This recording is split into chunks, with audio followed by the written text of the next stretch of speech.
Patrocínio Personal Royal Hotel e Comoditá Estofados e Colchões.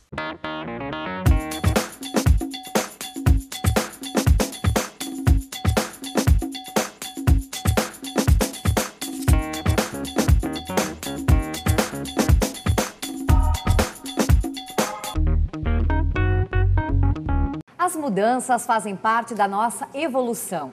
Elas são cíclicas, necessárias e enriquecedoras. Mas para que aconteçam, é preciso estar atento aos sinais que indicam que algo não satisfaz mais. Pode ser um emprego, um lugar, uma relação amorosa ou de amizade. É chegada a hora, então, de encerrar ciclos e dar espaço para o novo. Reinventar novas formas de ver e de viver os acontecimentos e seus personagens. É assim que amadurecemos e construímos novos capítulos em nossa vida. E você, é do tipo ousado ou conformado em relação à mudança? Este é o tema do programa Conexão Alternativa de hoje, que está começando agora.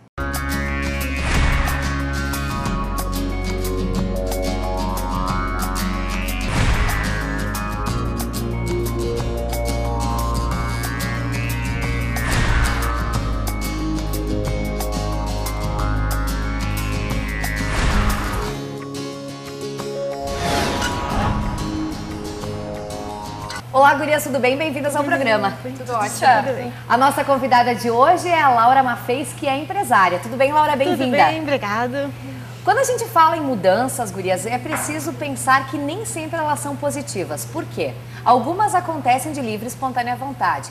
Outras são impostas, como uma ruptura, por exemplo, e até inevitáveis, eu diria. De que maneira a gente pode aceitar as mudanças considerando que elas podem, em algum momento, serem positivas? Eu acho que já começa puxando aquilo que tu colocaste, assim, a gente não tem como evitá-las, né? As mudanças, as crises, elas vão aparecer na vida da gente em determinado momento, e eu acho que a flexibilização que a gente tem que ter para saber lidar com elas é muito importante, né? A crise não necessariamente ela é negativa, e as mudanças também não necessariamente são negativas, elas sempre trazem novas formas de pensar. Mas o impacto que elas trazem num primeiro momento na vida de algumas pessoas, né, até em função dos traços de personalidade de algumas, realmente são bem significativas, né? Mas eu acho assim que conforme a gente vai amadurecendo, conforme a gente vai se desenvolvendo, a gente vai aprendendo a perceber que as mudanças, elas não só são inevitáveis, como elas são importantes realmente para mudar o contexto um pouquinho do pensamento, né? Eu estava pensando aqui, até falei com o Marcondes, que é meu amigo, Marcondes Tavares, essa semana, que a gente vive crises constantes, que geram escolhas, mudanças, e quando tu escolhe uma coisa, tu também tem o luto pelo que tu não viveu, que tu deixou de viver. É que tu tem que deixar para trás alguma coisa para começar o novo. E daí eu tava falando, a Laura eu conheci quando ela era estagiária da Secretaria do Meio Ambiente. Eu trabalhava lá na divisão jurídica. E hoje ela deu uma volta na vida dela, assim, que outro dia ela foi no meu escritório e disse, Laura, tá? E a consultoria ambiental, mudou completamente. Eu digo, Jesus do céu, né? Para você, telespectador, ter uma ideia, a Laura saiu de bióloga para ser empresária, importadora, e isso lá na Rússia, hein, gente? Conta pra gente, Laura, como é que foi. Não, pois é, que nem você falou, é um conjunto de acontecimentos que vão direcionando a tua vida, e são ciclos que vão mudando também. E quando o período vai passando, tu vê que esse ciclo já está mudando, está acabando e está na hora de entrar no novo. E foi isso que aconteceu. Eu trabalhei muitos anos com a parte de meio ambiente, com a parte de licenciamento ambiental, e chegou um momento que essa latência toda, acumulada por muito tempo, teve que sair para fora, teve que ir para algum lugar. E foi a hora da mudança. Foi aí que eu resolvi ir para a Rússia também fazer um mestrado nessa área ambiental. Mas, como foram 2 anos lá, tudo começou, conheci pessoas novas, lugares novos, então eu passei a mudar completamente essa área. Então eu trabalhei como eu morei na Rússia, numa universidade onde tinham pessoas de todas as partes do mundo, e eu morei com uma chinesa e desenvolvi uma grande amizade com ela. E acontece que eu fui ser madrinha de casamento dela na China.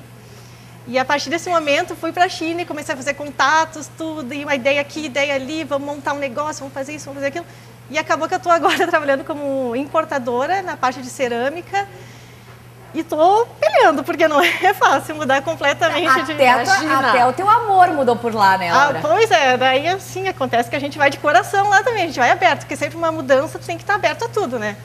Porque tu tem que receber coisas novas, então a gente não pode ir com a cabeça muito... E o coração tava também. Daí, disponível e agora preenchendo. Ela importou um albanês junto, né? Já que importa, quem importa cerâmica, importa. Importa marido, importa namorado. E ele tá aqui agora, daí a gente tá conseguindo marcar o casamento também, até falando com a Mônica sobre essa questão, né? E agora ele tá morando aqui e a gente vai seguir uma vida aqui. Ele é da Albânia. Mas olha só. Agora, gurias, por que algumas pessoas resistem tanto a aceitar as mudanças? É medo do novo ou é acomodação? Ou é muito mais confortável permanecer no mesmo estado ou no mesmo emprego, no mesmo lugar, com a mesma pessoa que eu estou hoje? Acho que as duas coisas, viu, Thaís? E tem pessoas que têm uma natureza muito atávica, muito essa coisa do medo da mudança, sabe? E eu percebo, se tu for conversar com um astrólogo, ele vai dizer que tem outras questões ainda que influenciam, por exemplo. Quem é canceriano tem a característica de gostar das coisas do passado, das coisas de casa. Então, até tem outras explicações que fogem aqui do meu entendimento. Mas eu percebo pessoas muito resistentes às mudanças. E tem pessoas que estão constantemente mudando. E a gente não fala aqui de pessoas acima dos seus 50 anos, 60 anos, que realmente tiveram uma outra vivência, que talvez resistisse um pouco às mudanças. Não, é gente jovem. É uma necessidade. Tem medo da mudança. Eu tenho um pouco de medo das mudanças, sabe? E acabou. Não fico lá cutucando a feridinha. Viu? Se tu tivesse feito isso, não fez. Acabou. Eu particularmente adoro as mudanças. Eu acho que elas sempre são positivas, mesmo que em algum momento elas te tragam um sofrimento, porque sabes que esse sofrimento é uma coisa temporária, não vai ser permanente. Então acho que as mudanças sempre são positivas. Eu gosto quando a vida me surpreende. Quando é algo que eu não espero e que transforma completamente a minha vida. E eu digo, pô, que legal, olha quantas coisas me permitiram que eu amadurecesse, tivesse outras visões de mundo, sabe? E eu acho que um exercício legal que a gente pode fazer é a gente se comparar com a gente mesmo. Porque às vezes o que acontece? Como assim?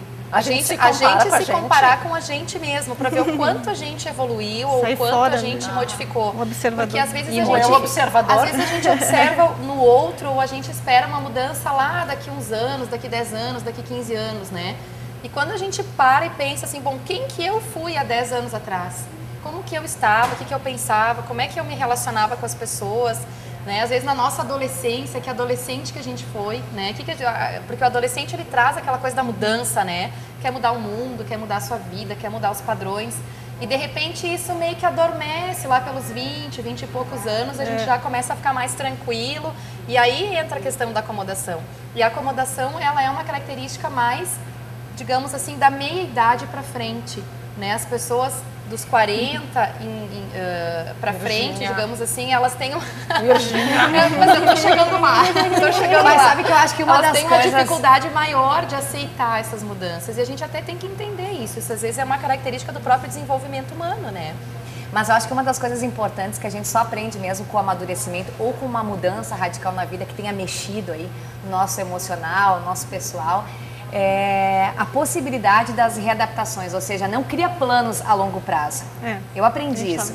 Cria planos a curto e a médio prazo, quando realmente for uma mudança significativa, para aceitar as decisões finais e ter esse espaço para uma readaptação. Por exemplo, todo mundo que é adolescente pensa, bom, na minha vida eu vou ter uma profissão que eu gosto, vou ganhar dinheiro, vou casar, vou ter filhos, vou construir uma família. Só que no meio do caminho, muitas mudanças acontecem. Novos caminhos se abrem, novas oportunidades. Daqui a pouco tu pode estar morando na China, casar com um albanês e mudar completamente de profissão.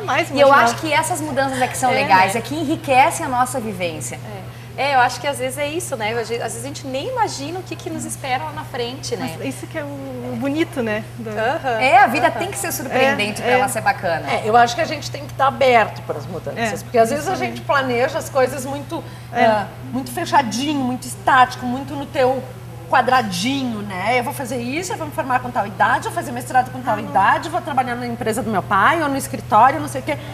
E daí tu não consegue, daí que vem a crise, aí vem a loucura, vem o surto, né? Porque em algum momento tu tem que deixar as coisas acontecerem, né? E eu acho que uma coisa bacana, assim, é a gente se permitir estar aberto a desafios, a coisas novas. E tem pessoas que marcam a gente nesse sentido, assim, que instigam a gente para o desafio. Eu lembro, por exemplo, assim, eu tinha uma vida mais ou menos regradinha, né? Dava aula numa escola, eu sempre comecei a trabalhar com 16 anos e de repente eu fui convidada a dar aula numa outra escola, numa escola de ensino médio. E eu lembro que a minha coordenadora pedagógica na época, e hoje é uma pessoa que eu admiro muito, é uma das pessoas assim que eu me inspiro bastante. Eu lembro que ela disse, não, tu vai ter que fazer uma escolha, não tem como tu ficar com os dois locais de trabalho.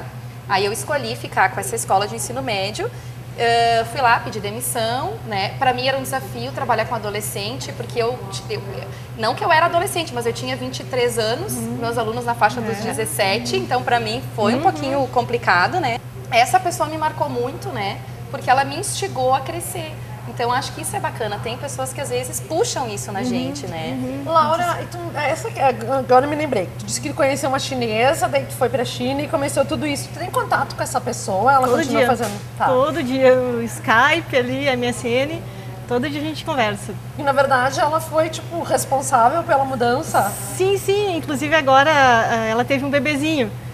E daí ela tá planejando daqui em março, que o bebezinho tiver um pouquinho maior, né, vir pra cá. Daí ela vai vir pra cá, vai conhecer a minha família, tudo. Daí vai ser chinês, albanês, vai dar tudo. Lá em casa vai ser um Agora, intercâmbio. uma das mudanças positivas que acontecem quando a gente tem a coragem realmente de reinventar a nossa vida, a nossa forma de ver as coisas, é que tu te tornas muito mais autoconfiante, né?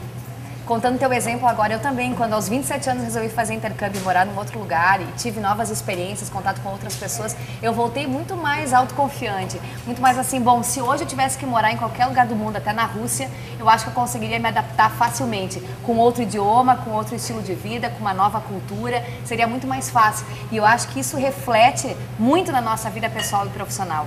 O fato de tu te sentir muito mais confiante, muito mais segura, muito mais madura, muito mais plena, né, nas tuas atitudes, certa do que tu tá fazendo, sabe?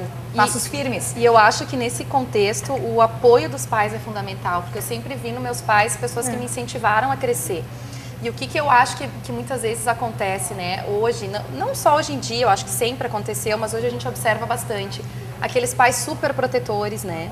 Então, a criança ou adolescente, muitas vezes ele tem receio até de fazer o vestibular fora da sua cidade, porque vai perder essa coisa do pai e da mãe. Hoje a gente chama dos filhos cangurus, né? São aqueles filhos que demoram para sair de casa. Então,